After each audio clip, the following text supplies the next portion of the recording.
Le ministre des Infrastructures, des Transports terrestres et du désenclavement Mansour Faye a démarré sa tournée dans la région méridionale du pays dans le sens de la visite des travaux de réhabilitation de la route Sénoba-Ziguinchor-Mpac et de désenclavement des régions du sud. À cet état, 217 km de route seront revêtus et plus de 95 pistes. Nous sommes presque au terme de cette première journée de la tournée, disons, qu'on a démarré ce matin.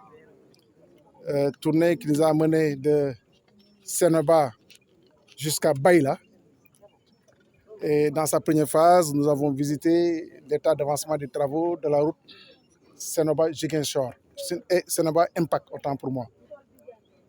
Et comme vous le savez, c'est un projet qui a longtemps duré puisqu'il y avait quelques difficultés relativement au marché.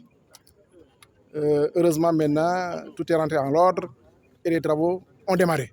Il déclare ainsi que l'axe Tobor-Ziguinchor sera pris en charge dans le cadre du projet de désenclavement de la Casamance. C'est pris en charge dans le cadre donc, du programme Sénoba-Ziguinchor, le lot 3. Le lot 3, ça va de Oulanpan à Mpac. Et cet axe-là, comme vous le savez, nous sommes dans des zones où les sols sont compliqués. C'est des zones compressibles, comme disent les techniciens. Donc, c'est pris en charge et ce sera réalisé de telle sorte que l'ouvrage va tenir pour de longues années.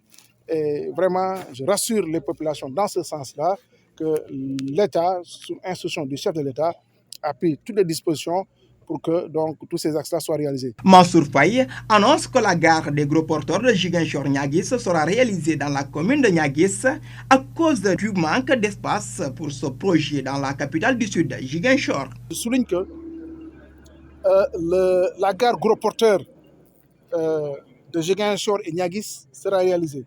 Certainement au niveau de Niaguis, puisque Ziguinchor présente des difficultés de disponibilité de sites.